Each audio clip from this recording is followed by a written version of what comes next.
Okay, looks like we're live. Okay, looks like we're live. Haven't went live in a minute on YouTube, so this is a little bit unprepared as far as me letting you guys know that I was going live today. But I thought, why not surprise you guys today, especially after releasing the new series I released, Fix My 400 Credit Score. So thought I'd come live today for you guys that have time today and try to help you guys with your credit a little bit further. Um, so I know this is a random thing, so those of you guys that are seeing this today, hopefully you get some benefit from this. So of course, ultimately, what is this live about today? This is for those of you who are trying to get a house this year. Those of you who have decided 2023 is going to be the year that I go ahead and I get my house. You've been preparing for this. You've been waiting to get to that moment where you can finally get that dream home of yours. And you may have said, this year is going to be my year. In previous years, you still haven't gotten to your goal yet. This video is going to be for those of y'all that want to go ahead and try to achieve this goal. So, if that is you, of course, stick around. If you know anybody else that is trying to achieve that goal, make sure that you do, send an invite to them, send a video to them, this live to them, so that they can join in too and get this information. Because I'm going to answer y'all questions as well while I'm here. And make sure y'all give this video a thumbs up too, because YouTube will show the video to more people that need the information if they see, the thumbs up in there. So, of course, as always, it costs you nothing to hit the like button. Just hit the like button for me so YouTube can share this with some more people while I'm going into the information. And I appreciate it very much. Thank you very much for that. So, like I said, this is for you guys that's trying to get a house. This year is going to be your year. Maybe you've tried everything before, right? You've tried downloading the free stuff online and using that information, watching a bunch of free videos. Maybe, you have or have not hired a person in the past. Maybe you've done everything that your uncles, cousins, and aunties and your friends told you that you should be doing to try to improve your credit, and all of that stuff, even after trying it, still hasn't gotten you to where you want to be. Maybe that's you. I know that's usually the case when most people come to me. They've tried a whole bunch of different things, and most of it, they maybe see a little bit of results here and there, but a lot of people say that they barely saw any results from what they have tried. And it's a lot of conflicting information out there. It doesn't uh, all, add up. It doesn't make sense when you compare it to what other people say, and that can lead to a lot of confusion. I'm sorry. So not only does it lead to confusion, a lot of it leads to frustration, maybe a little bit of anger, because most of the time people have jobs, you have kids, you have a family, you're going to school, you just have a busy life, and trying to add in learning the information that it takes to try to work on your credit and making sure that you have the right information when you're trying to work on your credit, and just having the time that it takes to take all of those steps to follow it properly, it can be a lot. It can really be a lot. So, you know, it can really lead to those negative feelings that I was just talking about, being frustrated, being confused, trying to figure out if you're doing the right thing or not. And, you just want to get to your goal, and, this credit thing is the only thing holding you back in regards to getting that house. So, you kind of wish you didn't have to deal with it, which most people don't. If that sounds like your situation, put a thumbs up in the chat. Say that's me in the chat. Just so I know that I'm speaking to the right group of people, that you might have had those frustrations or those problems or those issues while you've been trying to do it yourself. So let me know that in the comments. But some of y'all might have even got to the point where you feel so frustrated that you're to the point where you are thinking about doing a bankruptcy. Maybe you're thinking about doing debt settlement. Maybe the next thing you was about to do was going to pay off all of the collections on your credit report. Maybe with your tax money that you get back, your refund check. Maybe you haven't gotten the refund check yet. Or maybe you already got it and you already spent it. Uh, I'm going to tell you first, easily and first off, that the bankruptcies really isn't going to fix your credit. Debt settlement really isn't going to fix your credit, and paying off all your collections and charge offs isn't really going to be the thing that fixes your credit. Now, you may have heard of a few people here and there, maybe one person, you know, telling you that they have gotten success just from doing those things. But from what I've seen across the board with thousands of people over the 10 years that I've been doing this, most people uniformly don't see success from those methods. Or they do that and then they still have to go back and do some other things by the time they have done those and saw what type of results that they get. So ultimately, it comes down to, you know, what is it that I can do? Because everything pretty much seems impossible. Like, you've tried everything, you're thinking about doing these methods, these things haven't worked, seems impossible to get any type of traction. It seems impossible to get any type of movement in your credit score, in getting things removed from your credit report. That seems like a hassle, and of course, it really can be. If you have seen the series that I've done, I showed some examples. I think it was in video maybe 5 or 6. I think it was video 5, where there was there was a law firm that had to do lawsuits against the credit bureaus and against different companies that had been wrongfully putting information on people's credit reports. It was obvious that the information was wrong on their credit reports, and still, yet and still, these things was on that person's credit report, and they were not able to actually get those things removed by just sending disputes on their own. They had sent a few disputes and challenged the information, and then even with that, they ended up still having to go the route of doing a lawsuit just to try to get some traction on getting the removals. Now, I'm here to tell you that you don't always have to go as far as doing the lawsuit. To a lot of people, that can seem like a scary thing to do anyway, but you can get results in improving your credit without having to go to those extreme measures. You can get results in your credit without having to be, you know, confused about what it is to do. And it's really just about having the right knowledge and knowing the right steps to take in order to get there. So, in that series that I created to fix my 400 credit score, I went through in each video what it is that you need to do in order to step by step get yourself and your credit to a better place, right? I mentioned all the things in there. So what I'm going to do here in this video, in this live, is I'm going to actually go through some of those steps, and I'm going to actually answer questions that you guys have. So if you have questions about anything that was in there, I'm right here, right now, live to answer those questions for you. And you guys stick around in the live, because at some random point in the video, I'm going to give you guys a special offer, something that I have not done on a live before, something that I don't usually offer.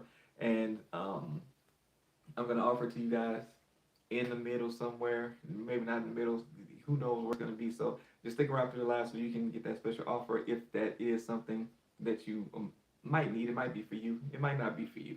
So stick around for that, and we're going to go ahead and dive into some of the information so that you can get a review of what it is that you should be doing as far as steps. I might throw in some extra information as well, and I'll be here to answer any questions that you might have as well. And again, don't forget to like the video if you are enjoying it, and then that lets YouTube know to show the video with more people. It takes like 2 seconds to hit that like button, so just go ahead and hit that thing, and I'm going to go ahead and get into the information. So again, I appreciate you guys for being here. So let's go ahead and go into the steps, starting at step 1, right? So step 1 for what you want to do when it's time to go ahead and get started while you're working on your credit is you need to obtain your credit reports. Now, in that first video, I went over how there are various different options to get your credit reports, more than I can even name, but the ones that most people are going to go to are going to be Experian, Equifax, and TransUnion. People always go to those 3 websites to get their credit reports, and of course they go there because that's what everybody knows as the bureaus anyway, and you're going to feel like you're getting the most accurate information by going to them. The problem with that is that they don't really all give you the accurate score. They don't give you the FICO score, the most accurate score that is available. So a lot of times you're getting a Vantage score, which is the same as Credit Karma. And if you're getting the Credit Karma score, then of course that's not what you really need to ultimately get the results that you want to get, right? So Well, not get the results, but to know and measure where you are. Getting the credit reports is the same thing as if you were trying to lose weight. If you're trying to lose weight, you have to have a scale in order to know that what I'm doing is actually giving me progress, to know that what I'm doing is actually giving me results. So you won't really know that if you aren't looking at a scale. So your credit reports is going to be your scale. Now, while you're working on your credit, you have to get your credit reports every month because you're sending out disputes or challenges, and you have to see what the creditors did as far as removing, updating, verifying. And the only way you're going to know that is by going to look at your credit report. And you need to be able to get a new credit report every month. With Credit Karma, you don't get all two of the bureau, you don't get all three of the bureaus, and you also need to get all three bureaus because you never know what bureau a lender might check, and you never know what's on each bureau because they don't all have the same information. So you have to get all of the information. And when you're trying to get a house, which is what you guys that are here listening to the video are likely here to do, they're going to check all three. So you have to have all the information to look at so that you can see where you are and you can see what it is that you need to work with in order to try to get to a better place. Now, I know a lot of times people try to avoid looking at that credit report as much as possible because when you start getting into credit trouble, you start trying to sweep all that stuff under the rug. You really don't want to look at it until you get backed in the corner and it's like now you have to do something. Like I've had people come to me who they're now, at the end of their lease and they haven't done anything. They got, 2 months, 3 months left, and now it's like, okay, I have to go to another place. My credit isn't where it needs to be, but I can't be here anymore. So what am I supposed to do? Or they're living with family in an uncomfortable living situation. They don't have their own privacy. They don't have enough space for them and their family, and they want to get out and get to a place with more space, more privacy, but they don't really have the credit to do so, so they're kind of stuck. And you know how it can be if you're trying to live with family anyway, depending on your family dynamic. So that can make it more uncomfortable as well. So a lot of times people don't start dealing with their credit until they get to the point where their back is against the wall and now they have to do something. So it's like, what can I do quickly to try to get out of this? But you have to feel comfortable in looking at your credit and taking that first step because if you don't, then you'll stay where you are and you won't really know what you can do. And a lot of times there are things that could have been done proactively while the damage was starting to happen or about to happen. They could have kept you from getting into worse credit trouble in the beginning. But even with that being the case, at this point, I'm assuming that you're already there. And at this point, it's just like, what is it that you can do to try to overcome that? But again, there are 3 places where you can check and get those reports, but you want to make sure you have all the information and the right information. Now, there's also myFICO.com. You can go there and get your accurate credit bureau scores. You can get all 3, your FICO scores, and you can also get all 3 of the bureaus as well. Now, knowing what you need to have is good, but also the cost of that can also be impactful in what decision that you make. Now, for the most part, out of the 4 places I just named, which are the 3 bureaus and MyFICO is going to be the most expensive one. I think it was also Experian, which was also the second most expensive one, or about the same as MyFICO. And the cheaper plans, which was on TransUnion and Equifax, they didn't give you the FICO score. They also didn't give you monthly updates on the credit reports. A lot of times on those lower price credit monitorings, you're going to not get monthly updates. And you need to get monthly updates to know what's changing. And that's where a lot of the problem can come in. So ultimately, what you need in that area is making sure that you do have all 3 bureaus so you can see all the information, and ideally you want to get the FICO scores. Now, in some instances, having a Vantage score isn't that bad of a deal. It's not going to be something that's going to kill your whole process of trying to work on your credit, but you will have a better idea of where you stand if you are looking at a FICO score. I recommend a few different companies from credit monitoring. I do have them down in the description. As a matter of fact, I did a video on them I mentioned them in one of the videos in video number 1. So go check out that video in the series so that you can actually see what it was that I recommended in regards to getting credit monitoring to monitor your credit properly at a lower cost than what you're going to get. Because I did have some special links with some special discounts on credit monitoring if you're trying to monitor your credit throughout the process, which is something that you need to do. And so just go check out that first video to get that information, and you will get some more details in addition to what I just mentioned here. Now, in the next video, what I went over was what you need to be looking at on your credit reports. And let me look and see if you guys have any questions, because again,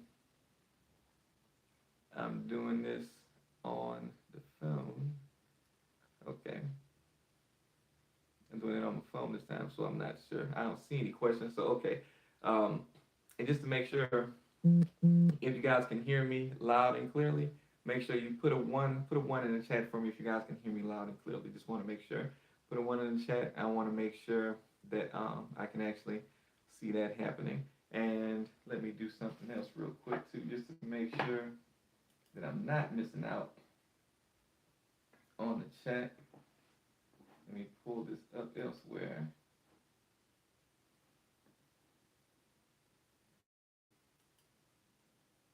And I'll be, okay, so yeah. Okay, so I'll be able to see what's going on more accurately now. So, and so if you see me look to the side, I'm looking at the chat for any questions that you guys might have. Now, anyway, where was I? So when you get your credit reports, there's a few things that you want to be looking for. And there are a few things that people are always looking for that they don't need to be looking for, that they are concerned about, that they don't need to be concerned about. And what that's really going to be is basically inquiries. Now, I know a lot of y'all are going to try to chop my head off about it because y'all are like, yeah, I need to worry about my inquiries. They hurt you so much for these reasons and all of that. All that. I know you've heard a lot about the inquiries, but they affect your score less than anything else on your credit report, less than 10%. So that means that there's a whole other 90% of things affecting your score. If your score is low, there's more than likely 90% of other things that you should be more concerned about than your inquiries. Yes, your inquiries can get you denied if you have too many in a short time frame, or in a more recent time frame, like the last 3 months or something like that. Depending on what companies you go to get credit, there are some companies that's not going to care. There are some companies that might be like, as long as you don't have at least 3 inquiries in the last 3 months, you're fine. If you're trying to get American Express or some of the bigger banks, or different type of lending institutions or situations, then you might have a situation where they care about your inquiries. But for the most part, it's not going to lower your score by a lot. And as far as getting a denial, because sometimes you get denied even if you have a high credit score based on certain things that are on your credit report. And if you are going to one of those more strenuous places to try to get credit, then you might run into that issue. But in most instances, that's not going to be a problem. Even if you're trying to get a house, they're going to look at your inquiries, and if you have, an extreme amount or some that look kind of crazy, they might ask you questions about them. But as long as they're not lowering your score and it's not nothing crazy, or like as far as the amounts that you have or the type of inquiry, then you shouldn't have a problem. It shouldn't be an issue. So don't worry about your inquiries. It takes more effort than one would probably want to deal with to attempt to try to get them removed. And when you do get them removed, you might get like a handful of points, 2 points, 5 points. It's very rare that you're going to get a whole bunch of points back just from getting an inquiry. And you have those auto loan inquiries where you see a whole bunch of them. What you have to think about is when you go and actually look at them, you might see that there are, let's say, 50 inquiries. But out of those 50 inquiries, only 20 might be on TransUnion. 15, might be on Equifax, and the other 15 might be on Experian. So they're going to be spread out. Now, that does still sound like a lot, right?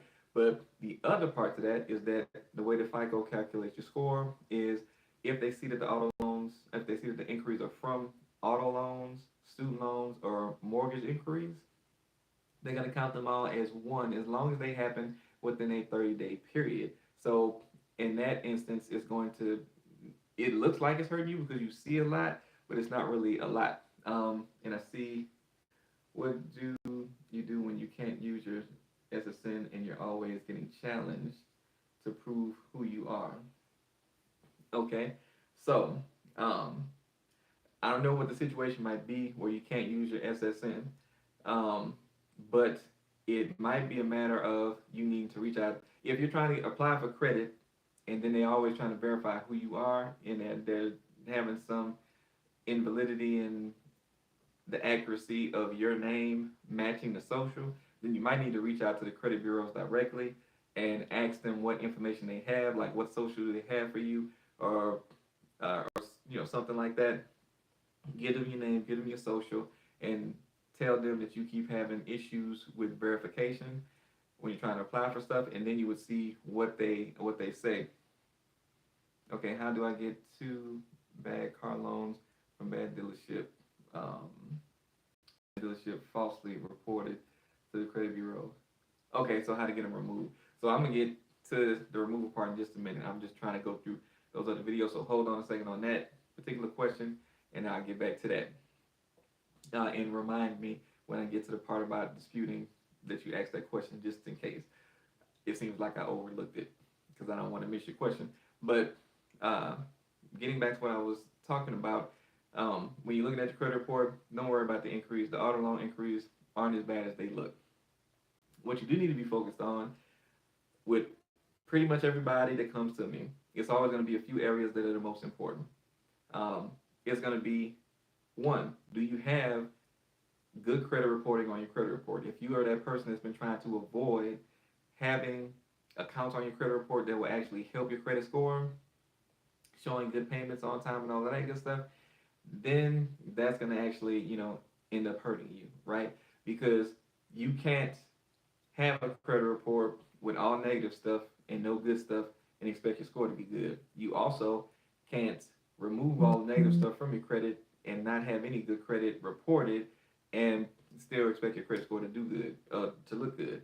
You have to have a credit report that contains a lot of good information on it. It doesn't really have to be a lot of good information.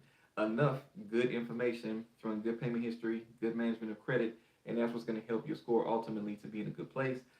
But you also can't try to just build credit and not work on the getting the stuff that is hurting your credit off of your credit.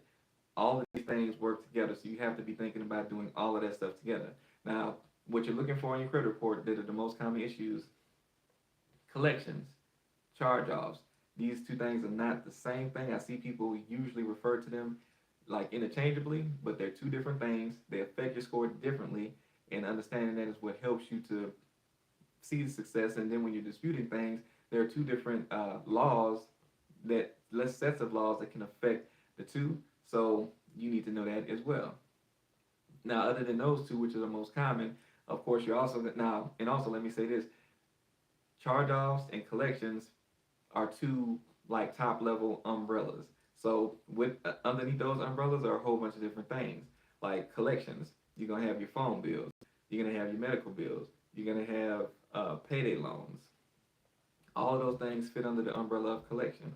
Now, when you go over here, you're going to see that there's, with the charge-offs, you're going to see that there's repossessions, a credit card, a loan. All of those things fit under the umbrella. So just because I'm not saying the specific things, I want you to know that if I'm saying those two, it covers all of those things that are usually on people's credit reports. Now, keeping that into consideration, there's also the public record section, which is going to have your bankruptcies. They don't have tax liens and judgments on people's credit anymore.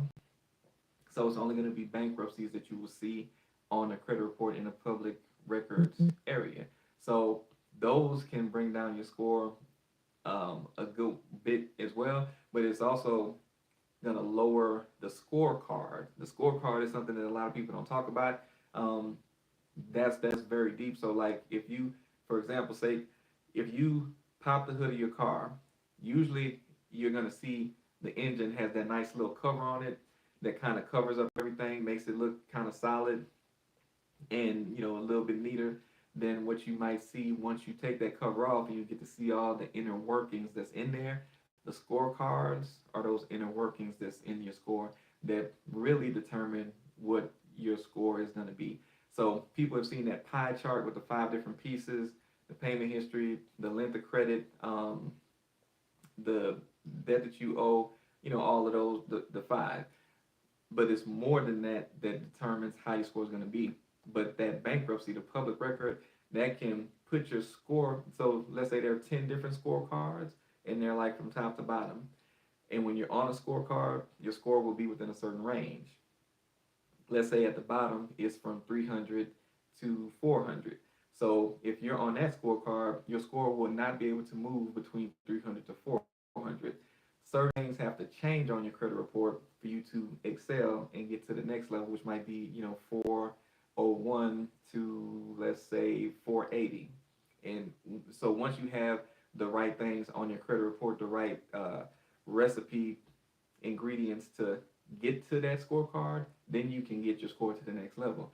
And bankruptcy tanks you down to like the lowest scorecard on almost all scoring models.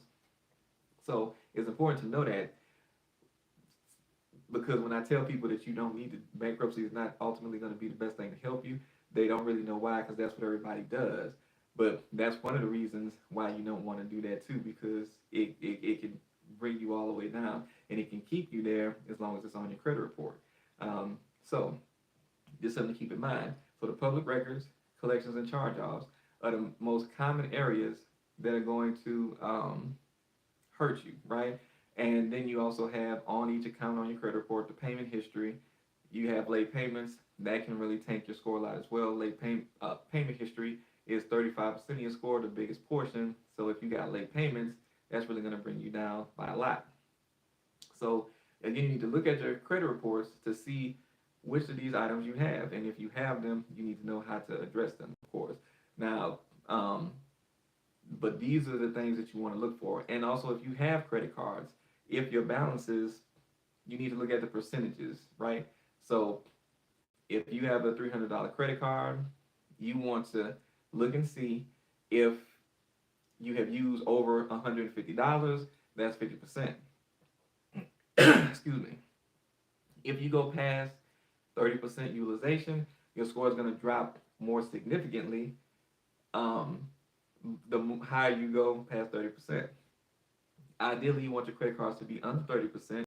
Um, and no, I'm sorry, at the least or at the most, at the least, you want your percentage to be under 30%.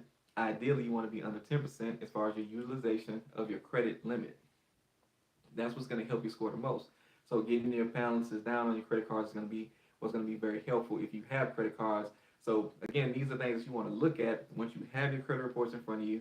You want to see if you have any cards that are high utilization. You want to pay them down, all of them that you have.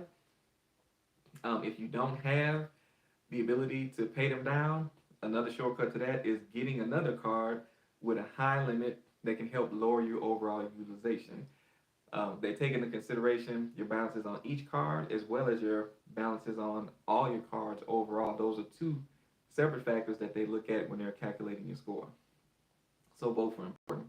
Um, and other than that, if you have collections, if you try to pay them, they will drop your score. I've seen somebody with a $50 collection. They paid the $50 collection while I was helping them with their credit, and their score dropped right after they paid that collection. Of course, it takes like 30 days to hit, but it was only a $50 collection and it hurt their score, right? So that's why you don't want to do something like that. If you have a charge off, right? Charge offs, if they're recent, they paying it wouldn't hurt you as much. But if they're not recent and they're older, like a year or more older, and then you pay it, you will see your score drop. Another thing, just so that you know it, if you have a loan and you pay a loan off, it will drop your score. So all of those things can affect your score if you pay them. Whether it's a car loan or whatever it is, a loan, paying it off, drop your score. I'm gonna get to that more in a second anyway. But the collections, charge offs, when you pay them, they don't really help you. When you pay them, most people think that they're going to be removed. They don't have to remove them because you paid them. There is no law that says they have to remove them just because you paid them. There are other things that you can do, but paying them is not the thing that's going to help get them removed. So that's important to know so that you don't waste your time and your money. Especially like I mentioned earlier, if you got your refund and you was about to go pay off all your stuff, paying off open accounts is always going to help you more than paying off those closed negative accounts. So keep that in mind. They don't have to remove them just because you pay them. Now, 9 times out of 10, that's the case with collections. Some collection companies will say, if you pay us, we will remove it. If that's the case, then okay, cool. If the situation fits, where it's a little bit of money, you have it, it's not gonna hurt you to do it, and they said they're gonna remove it, okay, cool. In that instance, I'm not gonna tell you to do otherwise. If you got it, it's not that much money, but if it's a lot of money, I would try to go a different route before trying to pay that collection, just because of how things go with that, and how you could possibly see success without having to do that and coming out of pocket. So late payments, uh, you know, in most instances, those are the hardest things. One of the hardest things to get removed, but it's not impossible. But you have to do the right thing. And at this point, this time, day and age, the good faith letters aren't going to be the best method for trying to do that, right? So just make sure that you keep that in mind. Now, other than that, the public records, okay, that's something that you want to try to dispute the bankruptcies. So those are that's the things that you want to do for those types of accounts. And again, if you guys are getting value from this information, hit the thumbs up button to let me know that you guys are liking the information, that you're getting value from it, and so that YouTube can show this video to more people. So go ahead and take 2 seconds and hit that like button for me. I appreciate it very much. But let's also go to the next phase of what we need to be doing. And let me look at your questions real quick so that I can answer those questions before I move on. Let's see here. How to find out when certain items are going to be removed from credit report. I have some items currently on my credit report and do not recall when they were originally discharged from the OG creditor. Okay, so when it comes to that, the best way to find that date when the account is supposed to be removed from your credit report is to go to the annualcreditreport.com. Now, I didn't mention that one because the annual credit reports, they're long. They long as hell, y'all. If you haven't seen them before, you can go get one credit bureau. It could be your TransUnion. It might be your Equifax or your Experian. Just go get one bureau. More than likely, it's going to be 50 pages for that one bureau. So imagine trying to work on your credit, going to get the annual reports from each bureau. One's 50 pages, one's 70 pages, one's 100 pages. And you have to look through all of that, figure out what I just told you to look for, see what you need to do with that, and then do this every month. And you can see why some people get frustrated and throw the whole disputed process in the toilet because they don't want to do all of that and go through all of that, the papers that you have to go through. And imagine printing all of that stuff every month too. That's a lot. So, but getting those free annual reports is a good way to find the actual dates that the removal is supposed to happen. Most people think it is supposed to be based off the date that it was open, like 7 years from the date that it was open. And just so y'all know, the real time frame isn't 7 years; it's 6 years and 9 months when something is supposed to be removed from your credit. But it is based off of when the account went bad. So if you stop paying on it, um, the time frame starts from the first bad payment. I forget sometimes the first bad payment that you made, or 3 months after that. Somewhere around that time frame. But either way it goes, when the account went bad, that's when the clock is going to start somewhere around that time, and then you start count down the clock. But go to the annual credit reports, the free annual credit reports, to get that date. That's going to be the most accurate. If you go to like Identity IQ, which is what I tell most people to get, other than another credit monitoring I recommend, they have a date which is called the date of last activity, which is going to be kind of close to that date. But to get the most accurate information, you would want to go get the annual report for that. And let me see here. You've been dealing with these issues ever since a divorce. What can I do? Ex-spouse is using my credit score without permission. Okay, so if an ex is using your credit without permission, the best thing that you can really do is try to put fraud alert out.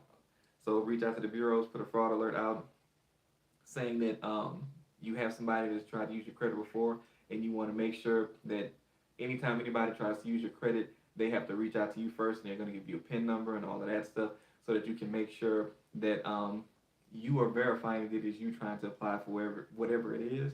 Also, having credit monitoring gives you that ability to see if somebody has ran your credit. Because usually you'll get an email immediately from the credit monitoring company saying, hey, your credit just got ran. Here, log in to see what it was, and then you'll see what the inquiry came from. If you know it wasn't you, then you can do something about it immediately. Some of them will let you lock your credit, the credit monitoring that is.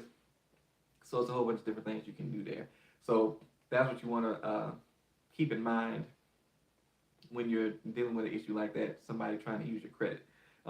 Now, I'm going to get back to the credit. Oh, you're welcome, Christopher. I'm going to get back to the questions in a second. Um, but first, I'm going to go to the next part that we're going to talk about. And again, make sure y'all check out that series that I did. It's a lot of useful information in that. In each of it's 6 videos. It'll take you step by step, and I am adding some extra stuff here. So, of course, it's good to be here and get your questions answered. But make sure y'all do check that out after this so y'all can make sure y'all get all of the steps. So, the next thing that you want to do, since you've seen what's on your credit report, of course, you're going to start disputing that stuff. But before you start disputing, you want to start working on building credit if you don't have it, or working on your credit in the good account area if you have something to do in this area. So if you don't have any accounts, any open credit cards, any open loans, you need to get some type of good credit. I appreciate that, Christopher. I appreciate the super chat from you. Um, so let's go ahead and take a look at what you need to do in regards to building that credit, right? So when you're trying to build that credit, first off, if you don't have anything, it will take 7 months before you see a credit score. So if you see people in a situation where they don't have any credit score at all, or they say they have zero credit, or the bank tells you don't have any credit, it's because you don't have any good accounts reporting on your credit report at all, and you have not for the last 2 years. If you have any type of credit payment history for the last 2 years, then you will have a score. If not, you won't.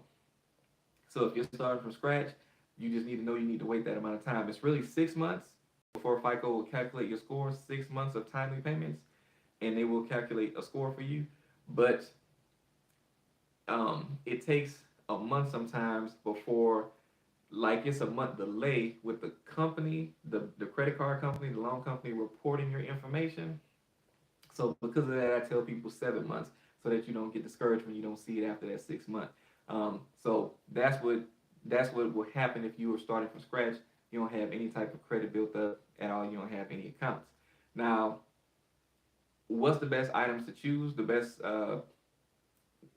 types of accounts to choose? There's always just loans and credit cards, and it's a little bit more than that, but it's really just loans and credit cards, right? A line of credit is like a credit card. You just don't have a physical card. There are different types of loans, but all loans are loans. They're installment loans. Now, credit cards are going to help you score more than loans. Credit cards help you score more than loans because of that pie chart that we talked about, the 5 different pieces. And it deals with that part that is 30%, which is the amount of debt that you owe. So when you get a loan, it shows up as uh, in high. When you look at your credit report, you look at each account. You'll see different items: the payment history, the open date. You'll see the amount of your payment. You'll see your balance. You'll see something called credit limit, and you'll see something called high credit. High credit applies to loans. That is the amount that you took the loan out for. So if you took a loan out for 10,000, in high credit, it's going to say 10,000. Your balance is going to be how much you owe currently. So if you owe, 8,000, it's going to say that in your balance. Now, but when you first get a loan, it shows up as 10,000 in the high credit and 10,000 in the balance, which is almost the same as a maxed out credit card. Now, one thing the credit scoring algorithm does is it goes ahead and it doesn't let a loan affect your score as much as a credit card will. It does that because a loan is more stable. It's a set amount you took out. It's a set payment amount, and you're just going to pay that steady over time. So that's more stable. With a credit card, you can use it at any time, and you can pay it down at any time. Your payment can change at any time based off of that. So it's a little bit more unstable. So credit cards affect your score more. So that sounds like a bad thing because it sounds like you can hurt yourself, which you can, but it also helps you more than anything else. And the problem a lot of people I run into is that they're always trying to avoid credit cards because they have a family member or a friend that told them that, hey, stay away from credit cards. They're bad. They ain't nothing but the devil, and then you just stay away from them. And they are the thing that can help you score the most. I had a person come to me with no credit at all, and they had bad stuff on their credit. They needed to get their score up. So what they ended up doing was I told them to get a credit card, and it was a small one, $300. They got 90 points just from getting a credit card added to their credit report. That's not including nothing else that happened. Just getting the credit card got this person 90 points. So us avoiding credit cards is the worst thing that any of us can do. And sometimes we made the mistakes, like I did the same thing when I was in college. Made a mistake with a credit card, you used it the wrong way, and then now your score got messed up. So now you trying to stay away from credit cards. You scared of credit cards and all this that. But you probably weren't using it to try to maximize your credit score. More than likely, you was using it because you were trying to get something that you didn't have money for. So you wasn't using it for the right purpose in the beginning. And because you used it the wrong way and got a bad result, now you have a bad taste in your mouth from the card.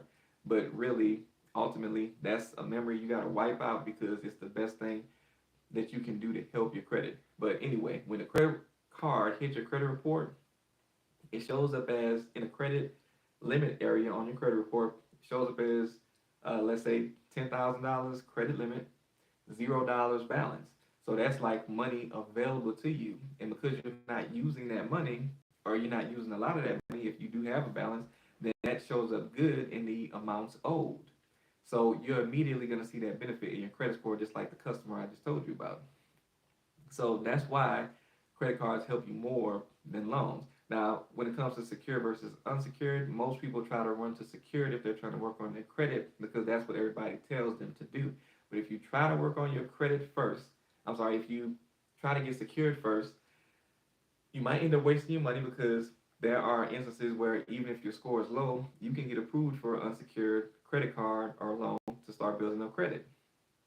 So I tell people that it's better for you to not actually not actually get secured first. Try unsecured first, but you want to go to a place that works with people that have lower credit scores. So of course, um, that's the best thing that you can really do to try to not tie up extra money that could have went to something else. And with the secure cards, a lot of them out there, to get your money back, you have to close the card, and closing the card hurts your score. So all of these reasons are why you want to try unsecured first. If you can't get unsecured, then go secured. That's going to be the way that you want to handle that. But just know that try unsecured first. If you can't get that, then go secured. Always try to use credit cards first. And the other reason why you want to use credit cards to build credit is because they don't close. Loans, once you pay them off, like I said before, they will hurt your credit score, and because they close the account. With credit cards, they stay open. With loans, they close after you pay them off. So a credit card can always be there to help you build credit and give you access to funds if you need it. But a loan is going to be something that you always have to get it paid off, get another one paid off, get another one paid off, and you're constantly hurting your credit while you're doing that. So don't go to those little small places and constantly pay for the like security finance and stuff like that to go get those little small loans and then pay them off and then get them again to keep building credit. If you haven't had a loan, get one loan, and everybody's going to have a car loan at some point. But if you haven't had like a little small personal loan, get one of those, pay it off, and then let that be it so that you can have that history on your credit report and leave that at that. Now, as far as options to use to build credit, go check out video number 3 or 4. I believe it's video number 4, and you will see everything, the ones that I recommend. And there's an extra one that I didn't mention in the video that I do recommend, that's unsecured for a credit card, in the description of that video. So make sure you go check out that video, so that you can actually, know what are some options that you can take on to start building up your credit and, start making that happen. Thank you guys so far that have been in here, for the duration of this. I appreciate you guys for your time, because I know this is a random time in the evening and we're not on a Monday too at that. So I appreciate y'all for being here. Now let me answer a few more questions. Let me see what we got here. Um, I have a 760 credit score, and recently I was hospitalized with COVID and got 2 late payments. Even though I paid both cards in full and talked to the bank, those 2 late payments bothers me like crazy. Okay, so Ruffin, hopefully I said your name right. But if okay, so how long ago was it that happened? Was it within the last 12 months that those late payments happened? Please let me know. Um, and you said, should I write some type of goodwill letter because the bank implies I've never missed a payment? Okay. Yeah, could you tell me if that happened within the last 12 months or not? Um, okay, so yeah, it was 30 days late, but did that 30-day late happen within the last 12 months? That's what I'm trying to see, because that determines something there. Um, and Chris, you also said I missed a payment 2 months ago on my credit card. Do you think it's still possible to request for them to waive the late fee out of goodwill? I've always paid on time with them. Okay, so basically, when it comes down to the whole goodwill thing, the goodwill letter, depending on who you have, a lot of companies aren't going to do the goodwill thing. Even if you have paid on time, unfortunately, a lot of them they really don't care, and especially now with the economic times being tight, some of them can be a little bit stiff on making changes like that. This happened in February of this year. Before that, never late. I think I've seen Capital One. I think I've seen Capital One remove a late payment in a situation like that. Um, to this date, that's one of the only places that I can say that I've seen remove a late payment when you have a good scenario, not a good scenario, but if you have a good reason why it happened, they might. But most other places, they just straight up will tell you no, and they'll tell you they have to report accurate information, so they can't do that. But honestly, none of these companies have to report anything to the credit bureaus at all. They do it by choice, and do have to pay money to do that. Now, the credit bureaus don't like them removing accounts, removing information like that. So they get in trouble when they make certain changes. So they don't do it for one person, because then they know you're gonna tell somebody else, and then everybody gonna be calling them trying to, get the same thing to happen. So instead of doing that, they like to tell everybody no, so they can keep themselves in the clear. Um, one is Capital One and Chase the other. Okay, I can tell you Chase is probably not gonna do it. It would really have to take a whole nother method. And as far as the late fee, there is they might remove a late fee if you have a good reason and if you've never been late. But as far as them removing a whole late payment, that's the part that's going to be sticky as far as getting them to try to do it. It's always going to be better in a lot of situations to go the disputing route versus reaching out to them, because they don't like to remove stuff off credit reports. So you have, especially if you talk to them straight up, unless it's a mistake that they made, they're going to give you a tough time about trying to take it off by calling them up on the phone and doing it. That's why you need that paperwork, that paper trail getting started for them. All right.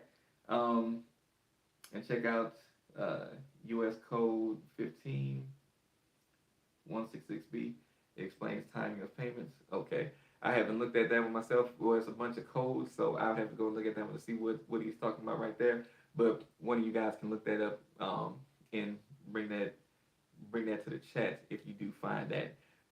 Copy and paste it in the chat, and I might be able to take a look at that. Now, let's go to the next portion. So the next thing that we talked about, so I'm not going to go into the different accounts that are out there that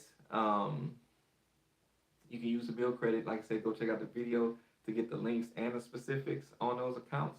So do make sure you go check that out. And also, the next thing we're going to talk about is the letters. That's what I had put in video number 5, the actual letters and creating the letters and what goes into that. But before I do that, I want to let you guys know that the offer that I'm talking about, that I was talking about earlier for you guys, if you guys are tired of trying to do the work on your credit yourselves and you actually want some help or you want somebody else to do it for you altogether because you don't have the time to get it done, you don't want the headache of trying to do it, then, I first off applaud you for trying to do it on your own. And that's why I make the videos I make so you can see how you can do things. That's why I made the whole series I made. So you can try to do it on your own. But if you don't want to do it anymore and you want some help, then you can definitely get the help. I have a link to set an appointment down in the description. But before you do that, I want you to hear the offer that I have for you guys that are here watching this video today. This is today and today only. I don't usually do this, so again, this is today and today only. Since I am since I'm doing this live today, random on the spot, you guys can take advantage of this. So basically, I want you guys to, and you can go ahead because a lot of people haven't really like checked out the company that I have, but you can go to Google and search the Credit Elect, and you'll see reviews that I have from other people. But there's a customer that came to me, and I'm bringing this up because a lot of people do procrastinate on getting their credit work done. Maybe they try to do it and then they start procrastinating once they see how hard it is, that they just procrastinate on doing anything about it at all in general. And if you go to one of the first reviews on there, you're gonna see a dude named Quentin, and he had procrastinated for about 2 years, I think it was, in working on his credit. Yeah, I had helped him a while ago. He had reached out to me, and he was trying to get something done with his credit, but he just wasn't ready to take that action. He had still had other stuff that was, of higher priority to him in getting his credit done. But it took him 2 years of to get over procrastinating and finally getting it started. But I want you to just go kind of check out the story that he put there in his review so that you can kind of see if it resonates with you. Because one thing that definitely kills people's credit the most is procrastination. Like I mentioned earlier, a lot of people try to sweep the credit under the rug until they get their back against the wall. You don't want to be in a position where your back is against the wall because usually you're not going to have enough time. And time is important when you have something that you have to get done, and credit takes time to get corrected. So if you don't want to be in a position where your back is against the wall and you end up in a really bad situation, be proactive about your credit. But that's why I mentioned that, so you can go and take a look at that and check that out, just to see if that can help you to come over the procrastination bug that a lot of people do have. But one thing I want to tell you about doing the method of credit repair, if you do hire somebody, I have videos telling you how to find the best companies as well. But when it comes to actual doing credit repair versus other things, credit repair is actually the quickest method. If you try to do a bankruptcy, for example's sake, if you do a Chapter 7, that only really lasts, like about a year or so. Well, as far as the kind of effects that you feel from it lasts for maybe like a year, but you have to pay money to do it, and then it stays on your credit for 10 years, right? And I told you what the bankruptcy on your credit does to the scorecard that it puts you on. It puts you on that one right there about the bottom. So bankruptcies pay off accounts. It doesn't remove accounts.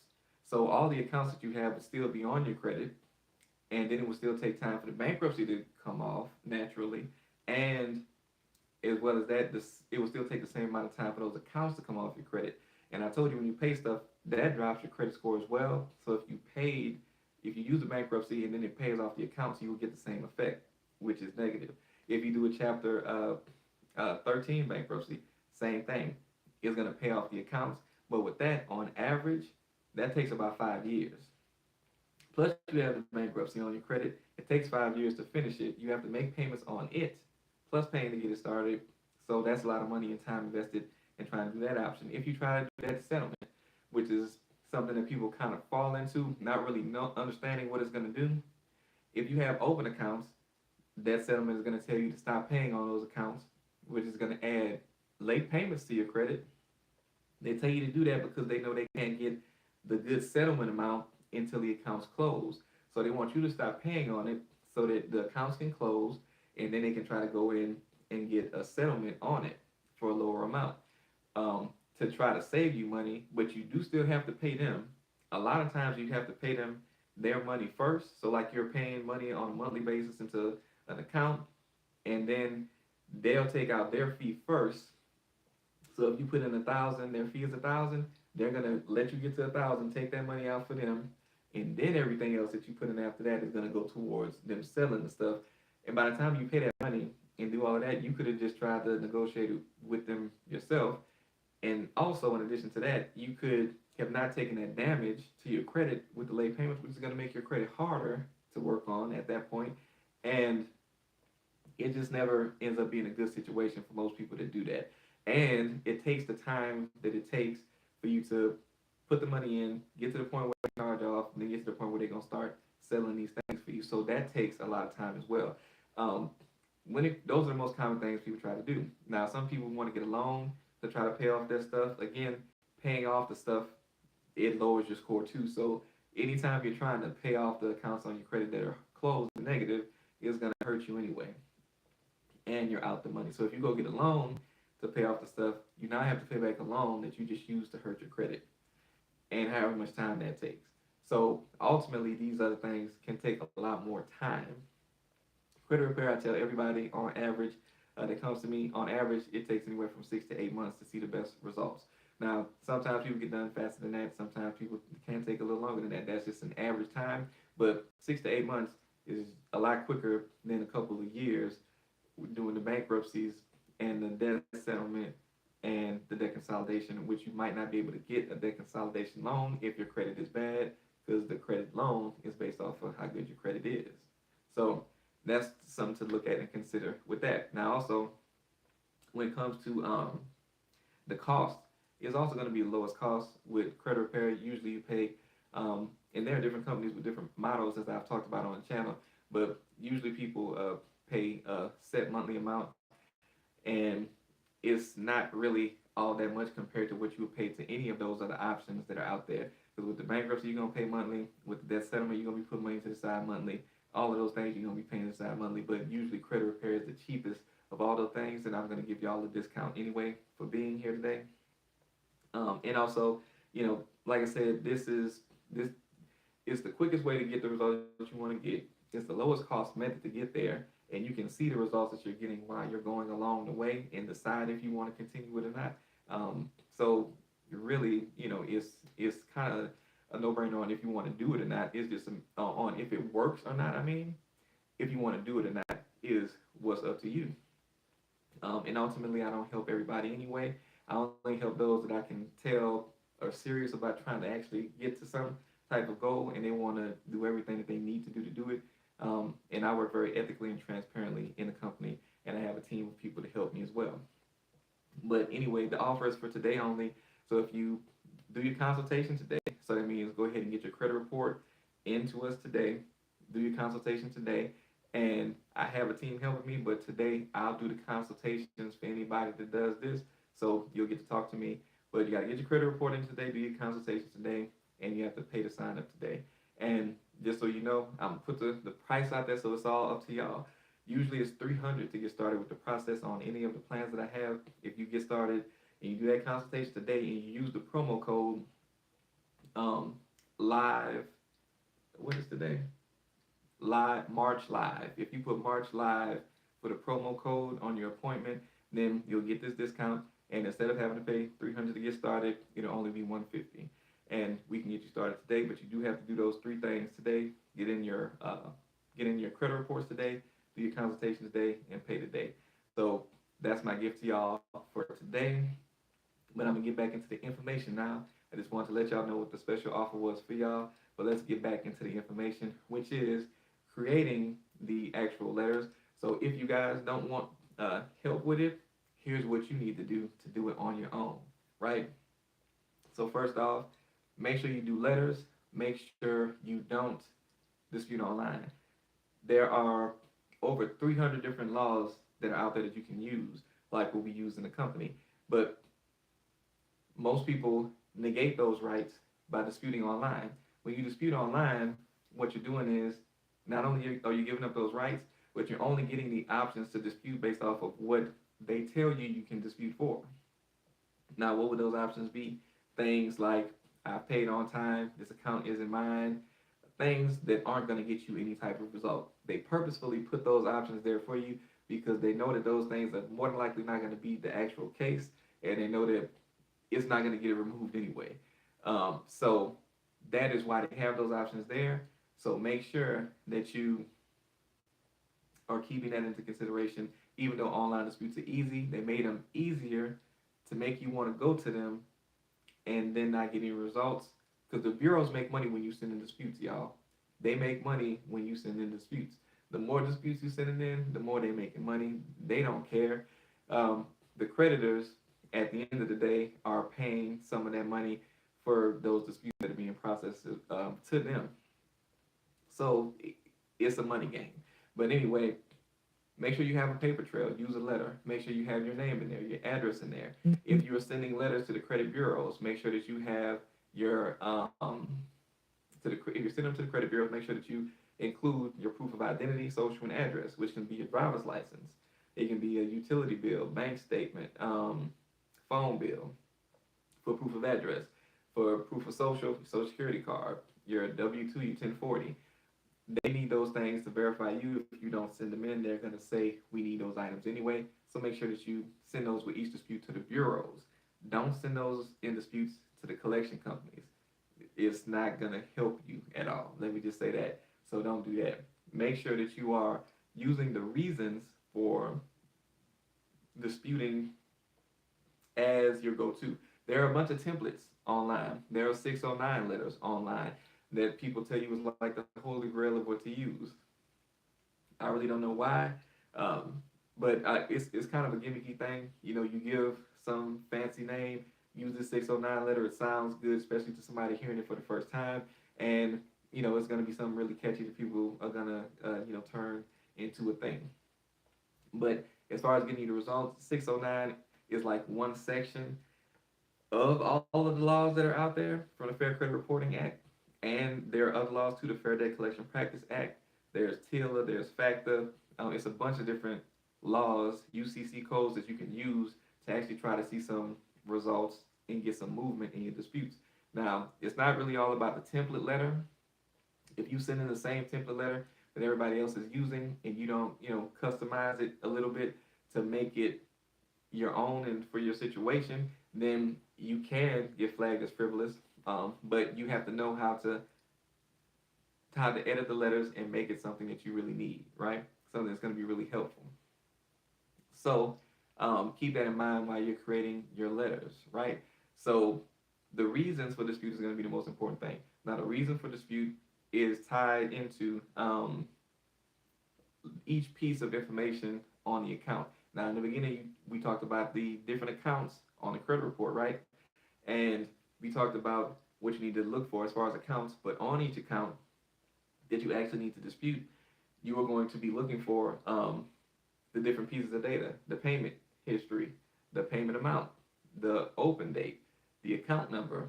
All of those different pieces of information are what you can use as a reason for your dispute.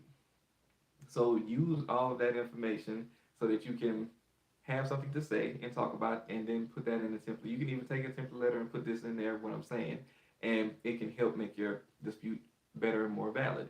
Now, knowing what the Fair Debt Collection Practice Act says, knowing what the Fair Credit Reporting Act says can help you be more effective in what you create. But if you don't have the time to go through all of that, make sure you check out the video that I did, video number 5 in that series, because it's going to help you, because I show you some of the stuff in there that I'm talking about that can be helpful to you. So make sure that you go and check out that video to get the specifics and details on what you should be looking at when you're creating that. But ultimately, it comes down to the reasons. Now, there are some other things and other methods you can use. Like in my company, we use all of those laws. We also use Metro 2, which is another thing that you can include in your disputes. That one can be a little bit more technical on how to use it. So it's not something I can explain on here, but that's something we include in what we do as well. But it's another layer of adding more power to what you're doing. But check out that video and you'll see that. Now, ultimately, once you have these disputes created, you can create a letter with one account on each letter to each bureau, or you can include all accounts on a specific bureau in one letter. It just depends on how you want to do it. There are different things out there to say, different videos, different gurus out there to say different things, but it's up to you. But you can put as many as you want or as little as you want in a specific dispute letter that you send. And make sure you send it to the bureaus and send it every month. You can also send letters directly to the creditor and directly to the collection company. You have to know more of what you're saying when you're doing that. But by doing that, that's an extra layer other than going to the bureaus that can add some more power to what you're doing. And especially when you go into collection companies, you need to know what the Fair Debt Collection Practice Act is talking about. And I also had some summary documents that you can see in that video that I did as well. Now, lastly, the last part, the last video, video number 6, that one we talked about what to do in the follow-up, right? So either one of three things is going to happen. Some other things can happen, but usually one of three things is going to happen. They're either going to delete it, they're going to say they verified it, or they're going to say that they updated something. Sometimes the bureaus don't send you letters back in the mail. Sometimes they don't mail you back responses. Now, does this mean that you get the automatic deletion for them not responding in 30 days? It doesn't. Why? Because they might not have sent you something by paper, and the I think it was the FTC or the I can't remember that other organization's name, but there was another organization alongside the FTC that ended up doing research and seeing that the bureaus after COVID had not been sending paper responses to people by mail. So they're aware that this has been happening and they haven't done nothing to them about it. But basically, it's something that they've been doing. But the reason why you don't get the automatic deletion is because they might have went in and changed something on your credit report, even though you didn't get something in the mail. This is why it's important, again, from the lesson in the first video, to get your credit reports and monitor them every month. Get a new credit report every month. So make sure you're paying for a service that's going to allow you to get an update every month so you can see if they removed something, changed something, or if they didn't do anything. Because if they didn't send it, you don't get the automatic deletion. But if they didn't do anything at all, then of course, you can. But just know that you need to look at the report to see if anything changed. Now, as far as the follow-up, if they deleted something, good, you got the result that you wanted. You'll see what type of score change you get. The score change will vary depending on what's the makeup of your credit report and what's going on with your credit situation and what the account was and all of that. But the deletion is what you want. If you have late payments, you really want a update and not a deletion, because you don't want to delete the whole account. In most instances, you just want to delete the late payment. So them updating that 24-month payment history is really what you want to see. So don't think an update is bad if your goal was to remove late payments. So go check the late payments on that account. If it was verified, a lot of times they verify stuff blindly. They just say it was verified. They didn't really do the research. They didn't really do the right research. And, that's going to cause a problem. Now, one thing that you can do to ensure verifications is by freezing some of the credit bureaus, some of the secondary credit bureaus. This would be LexisNexis, ARS. I didn't mention this in the videos, by the way. LexisNexis, ARS, SageStream.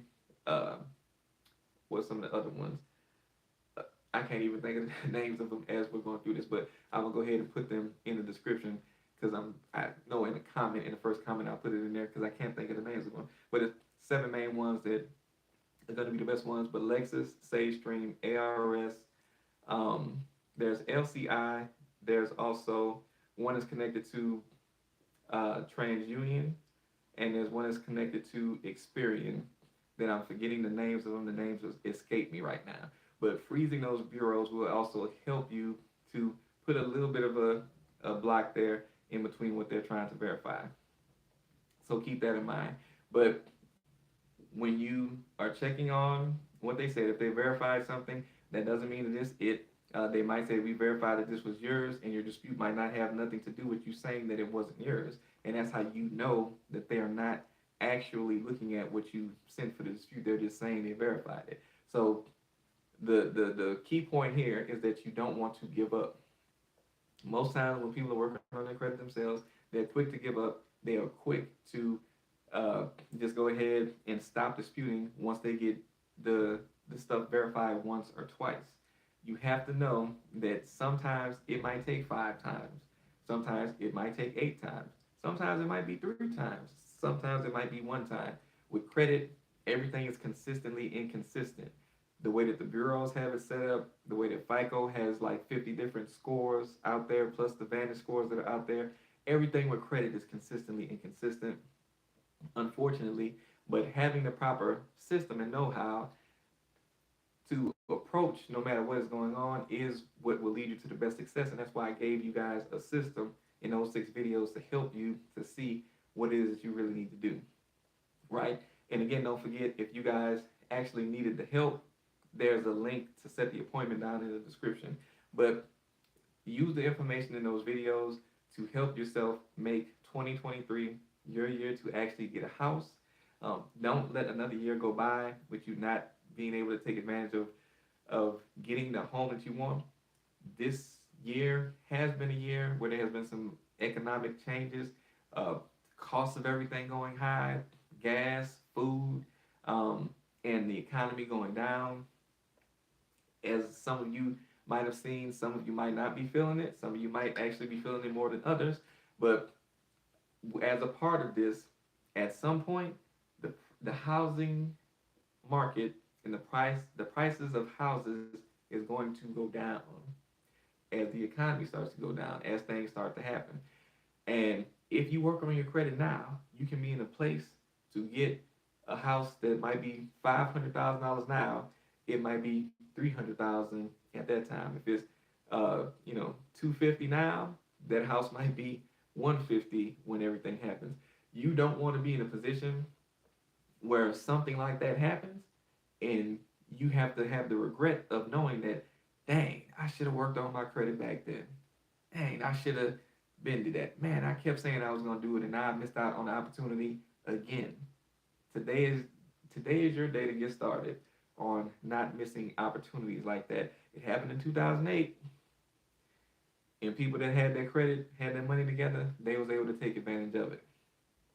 Don't be in a position again to miss out on this opportunity to not only get what you want, but to get it at a great deal, potentially, depending on when that might happen. So again, I put this video out. I went live today to give you guys a rundown on those videos, answer some of your questions, and to make sure that you are actually going to make sure 2023 is your year. If you did get value from this video, make sure you hit the thumbs up again to show me some appreciation and to let YouTube know to show this to other people. And I'm gonna see if I missed any questions before I get up out of here. So let's see. Let's see. But I have hospital papers that I had COVID and was hospitalized. That's crazy. Yeah, Ruffin. Basically, when it comes to the banks, they're like, we extended this money to you. Where the money at? Each of us have our own individual situations, so we feel the what that causes to us. But the banks, they just like, where my money at? Because if you imagine it, looking at it from their side, if everybody called them with a situation, because a lot of people got COVID when it first hit, they would have lost a whole lot of money if they were just doing good by everybody. And some places aren't willing to take that risk because honestly, they just don't like us that much. I'm included in that. So, you have to just kind of look at it from that scope. They're not in it to help people, they're in it to help themselves. Most of these big companies, they just in it for a dollar anyway. So it's unfortunate, but that's just how they look at it. And I wish that they would look at it better and try to take care of the consumer a little bit more, given the situations that it's possible that we can all go through. Let's see, you can go that route. Explains that before they report anything late on your consumer report, that they must send you a letter. Don't type of information before they report it. Okay. I see you put the details of that U.S. code in there. Thank you for that. And that is something that can be used as ammunition. So that's a part of what you can do. There are different options, of course, but that's one thing that you can do and say in a dispute as well. So y'all can definitely use that. Thank you for sharing that information in there. But it looks like they don't have any more questions. But I want y'all to know I appreciate y'all time. if y'all need help with your credit, make sure that you take advantage of that today, because that opportunity is only available for everyone that needs it today. So I want to take advantage. You have to take advantage of it today if you need it for this year. If you're trying to get your credit together for this year, so if you need that help, definitely take care of that. Go down in the description and click on that. I also have some other useful tools for you guys down there. Have some sample dispute letters if you need that, um, or whatever you might need help with. There's a bunch of videos on this channel giving a bunch of free information to you guys to help you to overcome your credit challenges. Again, I appreciate you guys for being here and spending this time with me today and learning what you learned. Share this information, this video with anybody that you know might need this information, and definitely go check out the series. And I appreciate y'all again, and I'll see you guys next time.